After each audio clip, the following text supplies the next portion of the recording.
My name is Jason, and I am a 37-year-old man who has been married to my wife Emily for 13 years.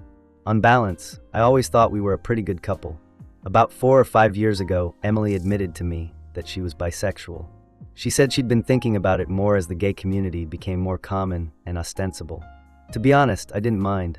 I've always been a big fan of her, and this felt like a nexus to who she is. Shortly after that, Emily switched jobs, where she became friends with a colleague who happens to be transgender, Taylor. And again, I didn't care much about it. I thought it was just a friendship, and I believed her. But as the years passed, they became friends. They have been out and about for the last 18 months or so, maybe 2.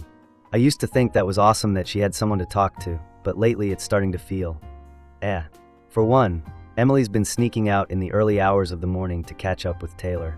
I mean, it's 3 or 4 in the morning, which is odd for anybody, but especially for her. Emily has always been a morning person, so initially I dismissed it. I thought she was running or getting coffee, but something just wasn't right.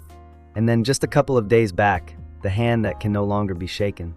She'd just returned from one of these early morning rendezvous, and as soon as she opened the door I was like sex. It struck me right away, and my stomach just flipped back. I didn't even bother asking her about it, and she went straight to the shower.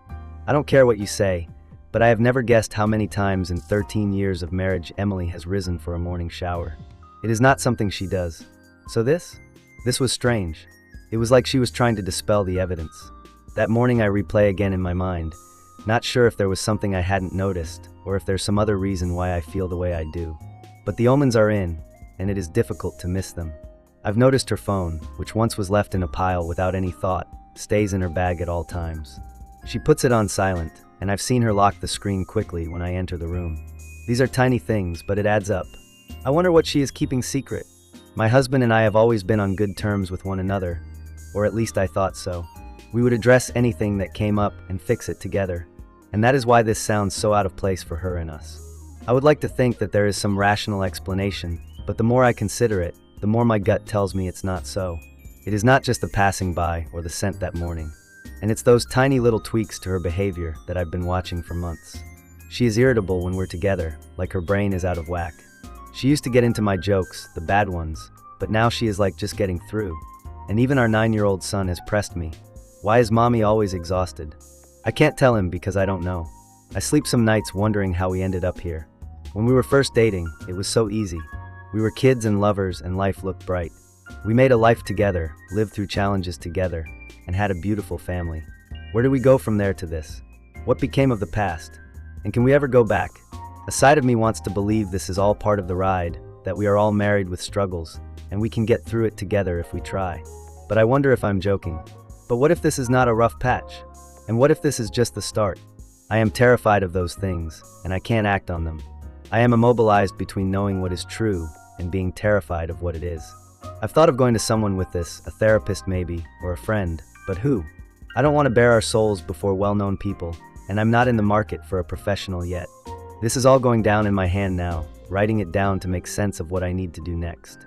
But even now, at the point of this writing, the reality of it is crushing me. I see every day as a tug of war. I'm making the most of it for our son, making a point to go about my work and responsibilities as if nothing is amiss. But inside, I am always skeptical. Emily comes home from work late, and I don't know where she went. She'll smile at me, and I have to guess if she's actually smiling or whether she's pretending. It's a lonely life in this mode of skepticism and mystery. I have even been listening more carefully to Taylor, reconstructing their relationship.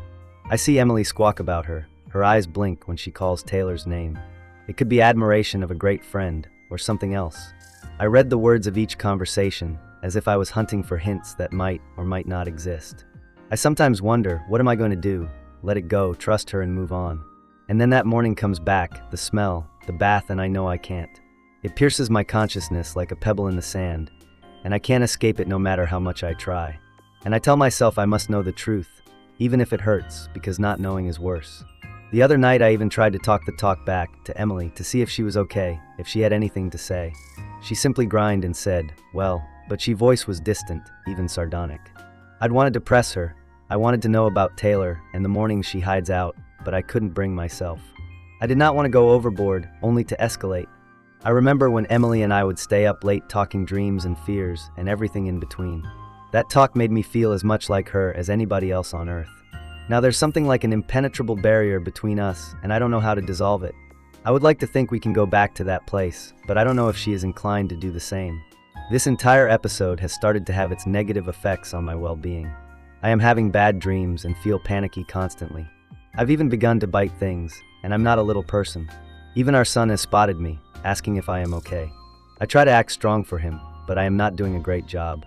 He deserves better than this. And sometimes I wonder if Emily can detect when I am experiencing a problem. She has been less sneaky lately, never looking at her phone and staying as routine as possible. But in spite of her work, I can see the holes. There's something that we are not at ease with before, something that is ineffable, but always feels like it when we are together. So I've begun thinking about my options.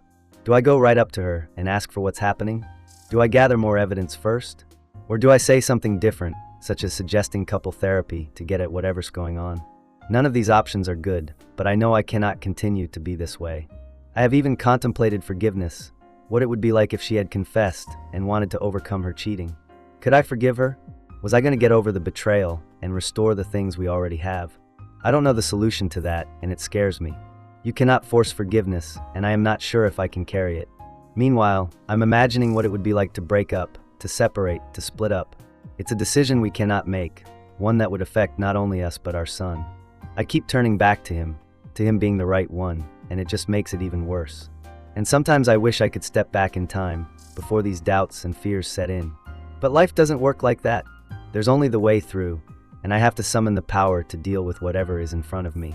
Now I am just trying to carry on, day by day.